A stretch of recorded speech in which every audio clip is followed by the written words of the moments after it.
have a tremendous trade relationship with Ireland, and we'll keep it that way. I think it's going to be expanded very greatly. Probably they want to talk a little bit about tariffs, but I won't mention that. We won't bring that up. But you might want to be discussing that a little bit. But it's an honor to have you, and thank you very much for being here. Thank you. And may I thank you, President, for facilitating this visit, and in what is for us probably one of the most important weeks in the United States. And in many ways, you're affirming the tremendous bonds between Ireland and the United States that go back to the very foundation of this republic. And 35 million people in this country claim Irish descent and Irish heritage. And I spent the first 2 days in Philadelphia, going back really into the heart of that history, and the fact that 3 Irish people born on the island of Ireland signed the Declaration of Independence. It was printed by an Irishman, John Dunlap, and disseminated across the colonies. And Charles Thompson, who was discussed earlier, he designed the bald eagle, the seal of the U.S. So in many ways, our connection is foundational, it's historic. And the Irish helped to build America. We're very proud of that connection. And we think you hosting us here in the White House is affirmation to all the Irish Americans out there and to our diaspora in this country for what they've contributed to America. And that's very much through the prism this year, the America 250. It's a very exciting year, and we're discovering new things. I mean, even a guy from my own city, a guy called Stephen Moylan, who was an aide-de-camp to Washington, he's regarded as the guy who came up with the phrase, the United States of America. First written record, and it's in New York in the museum and so on like that. So that's the nature, the history of those bonds. Well, you told me something before that was maybe the most interesting of all. How many presidents are in some way related through blood with Ireland? 23. Can you believe it? Irish presidents. They're great politicians. The Irish are great politicians. Absolutely. No, but think of it, 23 are in some form, and many of them have gone to Ireland. Absolutely. Grant went to Ireland after his presidency. Right. I was saying earlier, Ronald Reagan's visit was an extraordinary one in a place called Ballyporeen in County Tipperary. And of course, John F. Kennedy, whose grandfather was Irish, came back, I think, early '63. That's a very memorable visit because of what tragedy that happened subsequently in the assassination, which touched people in Ireland very deeply. So the Kennedy very popular family strong resonation with Ireland. Well, we like the family too. Yeah. One person in particular, one very non-controversial. I know person. that. Yeah. But now he's doing a very good job.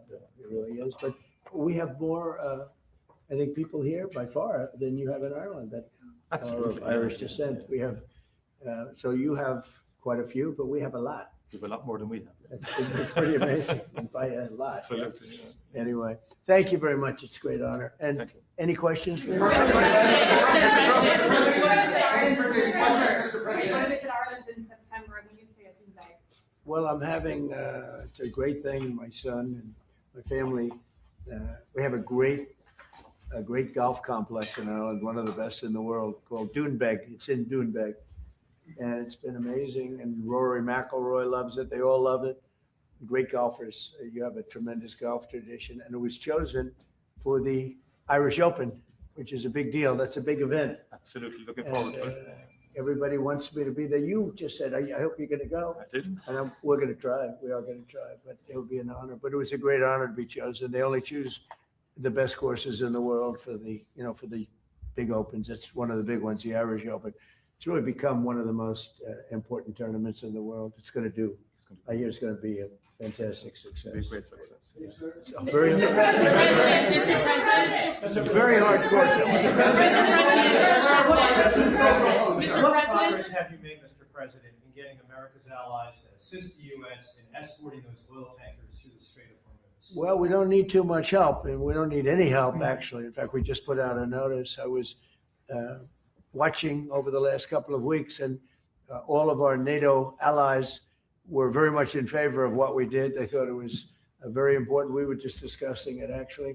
Very important that we take out the nuclear threat from Iran, and we've done that very strongly, very powerfully. We've wiped out their navy, wiped out their military in every aspect. Their air force is now decimated. They have no air force, no navy. They have no radar. Their radar is entirely gone. Their anti-aircraft machinery is gone. Everything is gone. Their leaders are gone. I guess one of their top person was, they say, a lot of people say their actual top was killed yesterday, along with somebody else who was responsible for the killing. The man that was responsible for the killing of 32,000 people over the last 2 weeks, he was in charge of the killing of protesters. It's an evil group. I mean, they've killed much more than 32,000 people. And the man who was responsible for that was also killed yesterday. And all of the NATO allies agreed with us. But they don't want to, despite the fact that we help them so much, we have thousands of soldiers in different countries all over the world, and they don't want to help us, which is amazing. I mean, amazing. And I didn't do a full court press because I think if I did, they probably would be. But we don't need help. That war has been long prosecuted, as far as I'm concerned, almost from day one. We knocked out many of these things. We knocked out the Navy essentially in a couple of days. But I was surprised to see that NATO, while they agreed that it was a very important thing to do, they agree fully. Nobody said, "Oh, you shouldn't do it." They would have had a nuclear weapon within 1 month of when we had the B-2 bombers bomb the nuclear potential. I call it the nuclear dust. So I think NATO's making a very foolish mistake. And I've long said that, I wonder whether or not NATO would ever be there for us. So this was a great test because we don't need them, but they should have been there. The other thing is, and I think, very important, we didn't have to be there for Ukraine. Biden chose to spend hundreds of billions of dollars on Ukraine. And I guess the head of Germany just made a statement that, they weren't involved and they have nothing to do with the war. But at the same time, they think we did a great thing by knocking them out. Nobody wants to have Iran or anybody, but nobody wants to have Iran with a nuclear, because these people are crazy. They're absolutely crazy, and they're vicious, violent. I mean, they killed, think of it. They killed, now I hear it's about 41,000 people. They put out a notice 2 days ago. Anybody that protests will be immediately shot and killed. That's pretty tough stuff. So everyone agrees with us, but they don't want to help. And we as the United States have to remember that, because we think it's pretty shocking. President Macron has just said in the last hour that he will never join a task force in the Strait of Hormuz until hostilities finish. Yet yesterday you said... Who said that? President Macron of France. What's your reaction to that, sir? Well, he'll be out of office very soon, so we'll have to see. I don't know. President Trump, on Doonbeg, you're building an extension to it at the moment, but there's been an objection put in, and it's being held back at the moment due to small snails. What are you disappointed about that? Planning Commission is. I have not heard that. No. Planning Commission. I mean, the course was built and it's been operated very successfully. Somebody's objecting, an environmental group is objecting to small snails at Doonbeg. I don't know. It doesn't sound like the biggest problem I've ever had. How close the U.S. to announce a coalition of willing to secure the Strait of Hormuz? Which countries are joining and which countries have... Well, we've had great support from the Middle East. Qatar has been great. UAE has been they've been great. Saudi Arabia has been terrific. Bahrain has been very good. The Middle Eastern countries have been very strong in their support. And of course, Israel has been our partner. Israel's been very, very strong along with us. It's been a very strong collaboration. I was against Iran long before I even thought about Israel being against Iran. If you look back many years ago, I talked about Iran was a big threat to this country, to this world of ours, and turned out to be I was right. In fact, I said you have to attack Karg Island. You have to attack them years ago when they were acting up. They've been acting up for 37, 47, I guess now 48 years. For 48 years, they've been bad players, vicious players, and you can't let them have a nuclear weapon. If they got a nuclear weapon, I would say they would have used it within 24 hours after having it. And they would have had it if we didn't bomb them out from on that great raid with the B-2 bombers 8 months ago or so. You would have had a nuclear war in the Middle East and maybe beyond. I think it would have hit Europe. Maybe not Ireland, but it would have hit Europe. I think you would have been a nice piece of it. It all gets you. It's big enough that you would have been affected. They would have hit Europe eventually. Mr. President. Mr. President, your director of national counterterrorism, Joe Kent, he just resigned today. He said he can't support your conflict with Iran. What's your reaction to that? And did you talk Well, I read his statement. I always thought he was a nice guy, but I always thought he was weak on security, very weak on security. I didn't know him well, but I thought he seemed like a pretty nice guy. But when I read his statement, I realized that it's a good thing that he's out, because he said that Iran was not a threat. Iran was a threat. Every country realized what a threat Iran was. The question is whether or not they wanted to do something about it. And many people, many of the greatest military scholars are saying for years that presidents should have taken out Iran because they wanted a nuclear weapon. They were, if we didn't do the attack, or if I'll go a step further, if I didn't terminate the Iran nuclear deal given to us, one of the worst deals ever made by Barack Hussein Obama. Remember when they sent Boeing 757s over there loaded with cash, hundreds of millions of dollars? You would have been very happy. This was a wonderful, they sent hundreds of millions. People forget that. Does anybody remember? Right? You remember hundreds of millions of dollars in a Boeing 757. I think they had two of them loaded. They took the seats out and they put cash. And it was so much that there wasn't a bank in Virginia, Maryland, or DC that had any money left. They stripped them of all their money, put it into place, sent it to Iran almost as ransom. That's not going to happen with Trump. And nobody ever did anything about it. Nobody ever said anything. Can you imagine if I did that? So they've been a threat for a long time, but they've really been a threat. If I didn't terminate Obama's horrible deal that he made, the Iran nuclear deal, you would have had a nuclear war 4 years ago.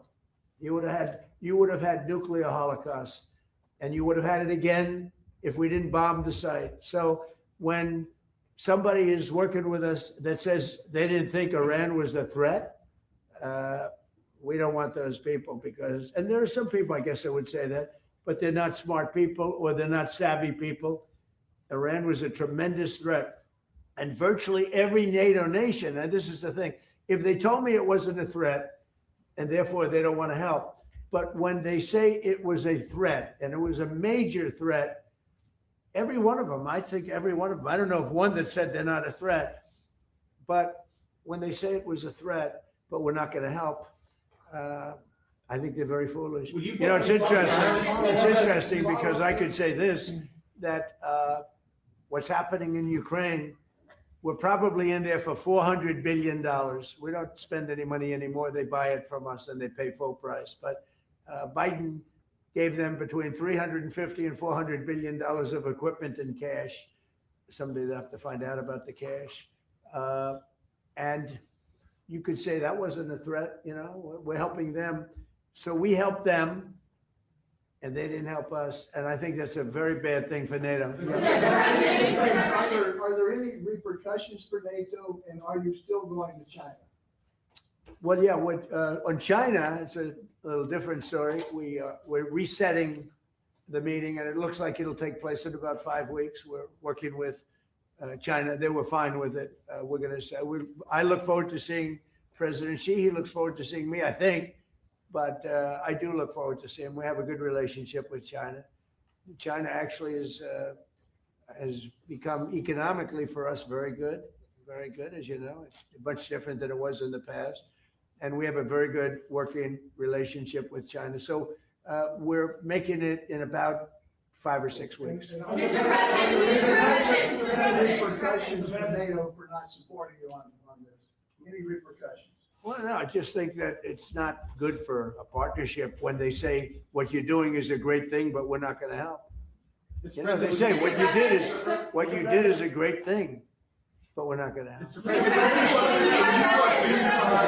President, in Iran, because the Iranian regime has told Sky News, if you put boots on the ground in Iran, it will be another Vietnam. Are you afraid of that? No, I'm not afraid of. I'm really not afraid of anything. Mr. President, are you rethinking United States' relationship with NATO possibly getting housed? Well, I'm disappointed in NATO that we spend trillions of dollars on NATO. Think of it, trillions over the years, many trillions of dollars. It's one of the reasons we have deficits and we help other countries. And when they don't help us, I mean, it's certainly something that we should think about. I don't need Congress for that decision. As you probably know, I can make that decision myself. I'd work with some very smart people. And I'd always deal with Congress anyway, but I don't need Congress for that decision. But, you know, when you say rethink, I have nothing currently in mind, but I will say that I'm not exactly thrilled when we help them with Ukraine. Look, Ukraine would have been over in one day if we didn't help. Frankly, Ukraine would have been over the first day. They had the best equipment in the world. It was our equipment given by Sleepy Joe Biden. No charge, no charge. Hundreds of billions of dollars of the best equipment in the world, no charge. I will say that I'm not happy about it. Mr. President, two questions, one on Iran and one on Cuba. Is Iran now a bigger foreign policy priority for you than China? And on Cuba, the Cuban government. Iran is just a military operation to me.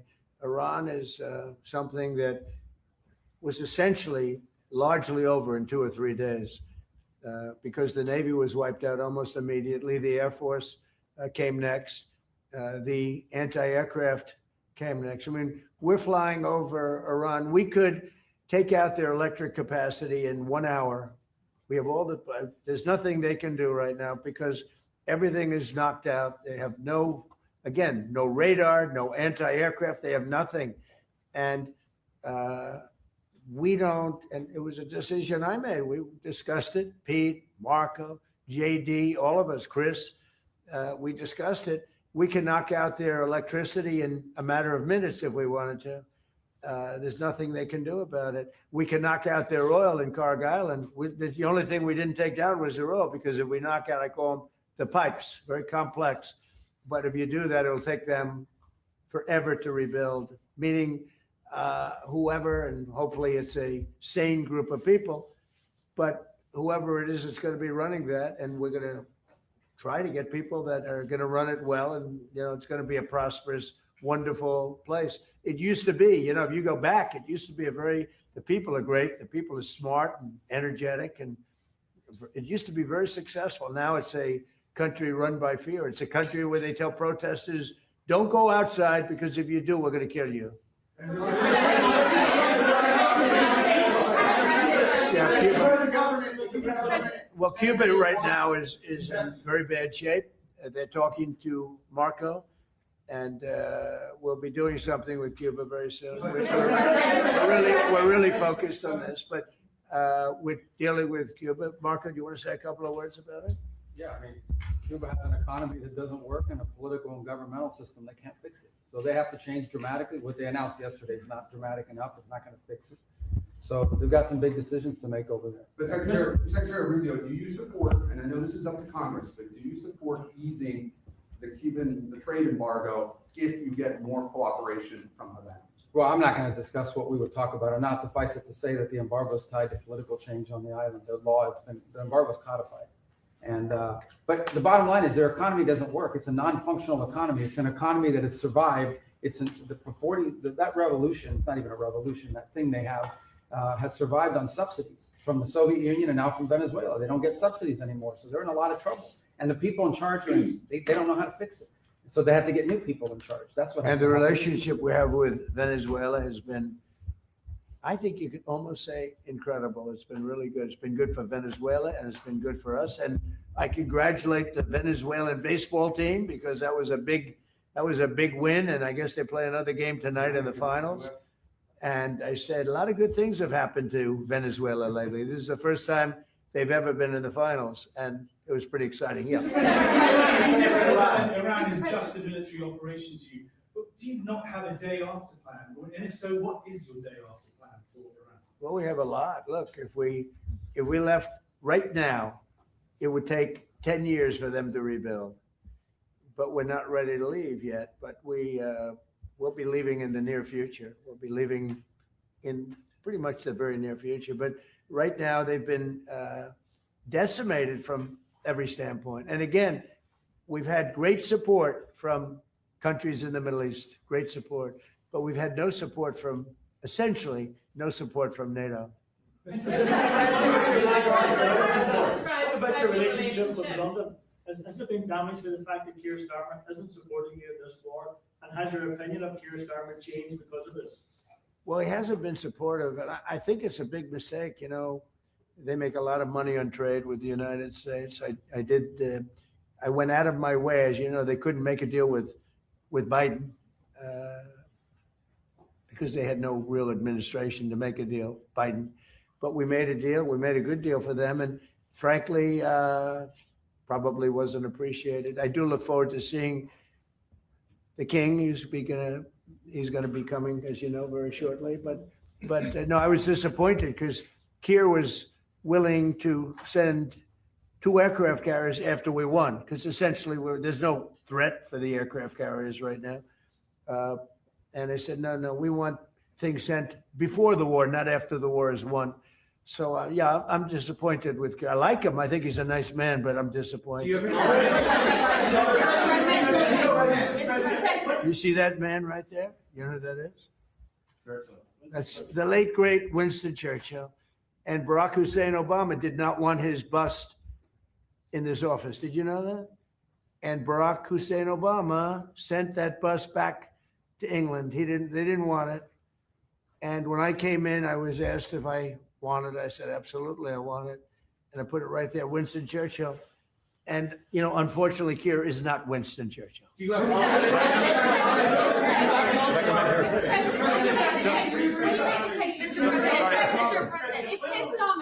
No, hold it. Just could I Hold it. just make a number of points? First of all, I think, notwithstanding what has happened, the transatlantic relationship between Europe and the US is very, very important on a number of fronts. And I think we've had issues over the last year or two, but we settled them. And I think many of these leaders engaged with you, particularly on trade initially. Remember all the fuss last year, but we got a landing zone between Europe and the US, and I think we can get a landing zone again. And I think I just met with Keir Starmer last week. The British-Irish relationship is a very important one. Churchill was a great wartime leader, although in Ireland it was kind of a different perspective in terms of during our own war of independence and so on. He created his own bit of difficulties for us. But that said, he was a great wartime hero. Keir Starmer has done a lot to reset the Irish-British relationship. I just want to put that on the record. But I do believe that he's a very earnest, sound person who I think you have a capacity to get on with. You've got on with him before. And you've got on with other European leaders as well. Sure. And I think you have that capacity again. And I think everyone exists. I mean, you cannot have a rogue state with a nuclear weapon or the capacity for a nuclear weapon. Iran was the sponsor of terrorism.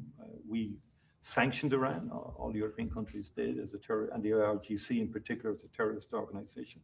They sponsored Hamas, they sponsored Hezbollah, the Houthis, they created mayhem, a most maligned force in the Middle East. The Irish position has always been ultimately, can we resolve this can we get peace? And obviously there's preconditions before you get to that situation. We had our own conflict, which went on for 30 years, and we learned a lot from that in terms of how to try and bring about peace. And I think I've listened to you in terms of, you're correct. I mean, our hearts go to the Iranian people who have been repressed and suppressed for so many years, culminating in that savage murder of thousands and thousands of Iranians some months ago. No one was in a position to do anything about that. And I think And likewise with Ukraine, I mean, the Russians did invade Ukraine, have attacked civilian infrastructure and so on like that. And for the people of Ukraine who just want peace and an opportunity to live, I think we have to continue to work to see, can we bring peace, different regime to Iran, where Iranians can live in peace again, and the people in the Middle East can live in peace. And you're doing your bit there in terms of the work in Gaza and so on like that. And I think that's what we want, is a peaceful resolution of conflict. That's where we come from as a small nation. Right. We've been peacekeepers all our lives. And we're the longest serving nation in terms of provision of peacekeeping forces in the world, as it turns out. But we think ultimately all conflicts come to an end, and I think we have to try and work towards that end. And I'm sure European leaders and the U.S. administration will engage, and hopefully we can get a landing zone somewhere. I mean, the only thing, and I agree with everything you said, but we helped with Ukraine, Yes. and they don't help with Iran. And they all acknowledge that Iran can't have a nuclear weapon. You yourself say, these are horrendous people. These are the worst people, and going back to Hitler, right? Going back to Hitler, these are the worst people. That's a long time ago, and there's been nothing close. Every problem, so many deaths, 90% of the people that got blown up by landmines, they loved them. Soleimani, we killed him. If we didn't, it might be a different story, because he was a horrible person, but he was a very powerful person and leader, smart. But we killed him. If we didn't, I think you'd have it. I did. But I think we'd have maybe a different situation. It wouldn't have been so easy as it has been, because it has been very easy. It's all of their military is there, but you can always have somebody drop a mine in the water. It's like terrorism. Yep. And then you have the people that own the billion-dollar ship saying, well, let's not move that ship yet because we want. So we thought that Europe would help that, because they do have some minesweepers. But it's amazing that, they all said, what a great job. They would call me congratulating us on the great job we did with respect to Iran, and we knocked the hell out of them. They're no longer the bully of the Middle East. They were known as the bully of the Middle East, and they're not the bully anymore. But you would have thought they would have said, we'd love to send a couple of minesweepers. It's not a big deal. It doesn't cost very much money. But they didn't do that. So, I think it's very unfair to the United States, not to me, but to the United States.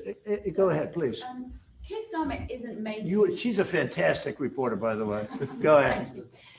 The Prime Minister isn't making the case to the British public as to why he should be supporting you. Could you do that now and talk to the UK and to GB News viewers about why it's in their interest that we help you? Well, because we have a tremendous long-term relationship with the UK. I mean, people would say it's the best. I don't want to get into that, but we've had, it was the longest, the oldest, should be the best. Always was the best until Keir came along, and I like him. He's a nice man. He says everything beautiful. He's a very nice man with a beautiful family. Everything's perfect, but he doesn't produce. And I think it's very inexpensive. I just said, you don't have to send me aircraft carriers. Send me a couple of minesweepers. We don't need your aircraft carriers. But even the aircraft carriers, he would only send them after we essentially won. I mean, he's sending them when there are no planes left, when the missiles are down to 8%. They have like 8% of the missiles. The rest, we demolish the missiles, and the factories, largely the factories are going even as we speak. They just hit another factory. They have a lot of missile factories. They have a lot of drone factories. And so he's, wants to send them when we don't need them. But we'd like to have minesweepers, because just in case. We don't know that there are any mines now, because we wiped out, I think, 24. They actually have to think of this for a country. They have 24 boats that do nothing but put mines in the water. This doesn't sound like a great country. This doesn't sound like a friendly country, but we killed all of those boats. They're at the bottom of the sea. So we don't even know if there are any mines there, but if there are, we'd like to have a little help in finding them.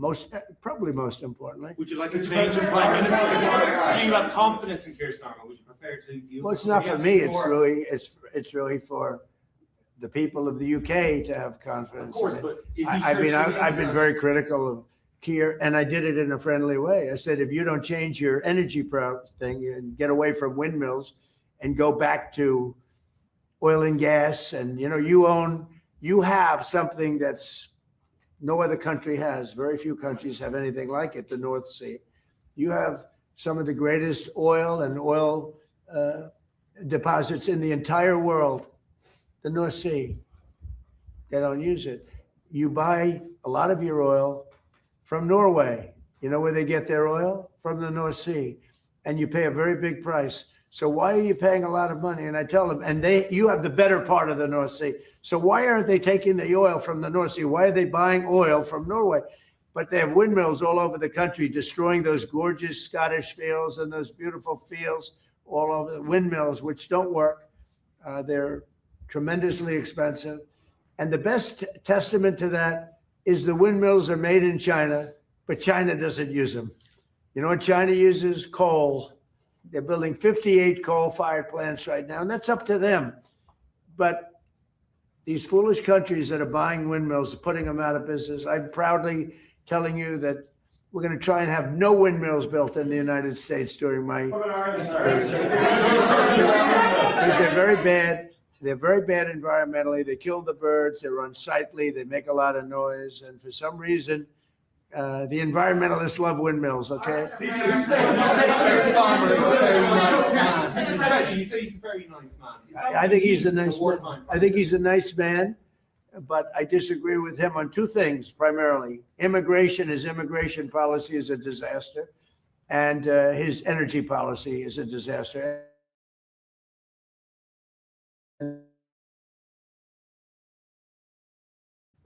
People to come into your country that shouldn't be there. And by the way, that's all over Europe. Europe is a different place. It's a different place. And I originate, to put it nicely, many of us do, from Europe. I love Europe. I've spent a lot of time in Europe. It's a different place. Bad things have happened to Europe. Very bad things. And you better do something about immigration, and you better do something about energy, or you won't have a Europe. What's your time frame, Mr. President, for when cargo ships can safely go through the Strait? It won't be, I don't believe, too long. We're knocking the hell out of the coast. It's basically the coast and the water, and it won't be too long. And the Middle Eastern states, including Israel, by the way, who has been terrific, the Middle Eastern states have been helping us a lot. Go ahead, you, please. Mr. President, on fuel prices, what do you have to say to the people in Ireland who are paying sky high prices because of your war in Iran? Well, I think the people in Ireland are very happy that I'm getting rid of, I have a lot of friends from Ireland. They're very happy that I'm getting rid of a nuclear terrorist. And as soon as that war's over, which will be soon, your prices are going to drop like a rock. You watch. I've been very good at predicting. No, in the back. What do you think about our president's comments that your actions on Iran are breaking international law? Say it. What do you think about our president's comments? Can you speak? You're speaking right into your phone. Mr. President, how do you respond to the increased attacks by the Iraqi militia groups against the U.S. Embassy and consulate in Kurdistan region? You want to answer that, JJ? You want to? Yeah, well, Marco, obviously Secretary of State, has control over the embassy. Look, there have been a lot of militia attacks against our base, or our embassy in Iran. I think Marco's done a good job of limiting the number of people who are at that embassy so we can provide essential functions, but also protect our people. But it goes to show there are a lot of terrorists in that region of the world, and we've got to eliminate them when we find them. And you can't give them nuclear weapons. You can give them rifles, you can give them guns, you can't give them nuclear weapons. I think we agree very strongly on that. Yes, excuse me. Just first of all, I would say, like, Europe is still a very good place to live in. Good. Just to let you know. I'm glad to hear that. And our view is you have to have robust and fair rules around migration. But on the other hand, a lot of people, within the European Union, we have free mobility of people. And in Ireland, our population is growing, but in a very positive way. Our economy is going well because we're attracting a lot of people from Europe and beyond into work. legally and validly in our country. In fact, I'd love if we could develop a legal pathway between the US and Ireland into the future because of our history and so on like that, that we could have a legal pathway, because no one is in favor of illegal migration or and so forth. So you have to have robust rules for that.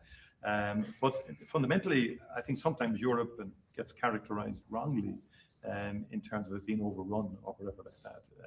It's much more robust now. It's much more stronger mechanism in place to facilitate legal migration. I think it's important that understanding is there. We need more economic growth in Europe. It doesn't have the same focus on innovation as you do here in the US. We discussed that earlier with the Vice President in terms of technology, in terms of AI. We need to pivot more to innovation as opposed to regulation. I think investing in people, and that's the key to, I think, our collective future.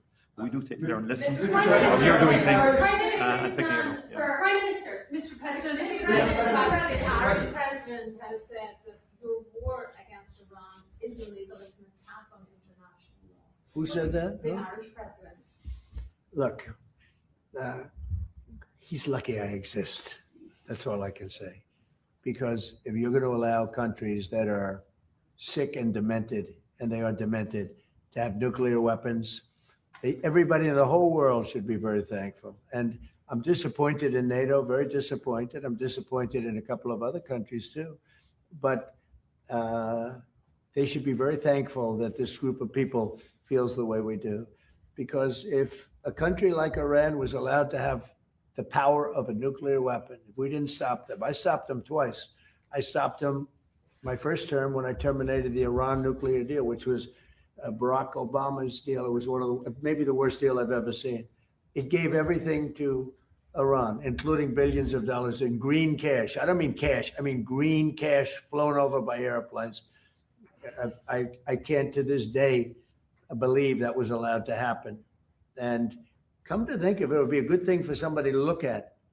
Does the president have the power to hand hundreds of millions of dollars of cash to terrorists? But it began with that, and I terminated that deal. If I didn't terminate that deal, we might not be here right now. If I didn't terminate that deal, unbelievable nuclear holocaust would have taken place. And then I did it a second time when we hit them with the B-2 bombers, and we totally obliterated their potential nuclear weapon that they would have had in less than 1 month. They think 2 weeks, but in less than 1 month. And it would have been, I believe it would have been a much different world than it is right now. We have to go, we're going to a lunch, so maybe we'll take one more nice question.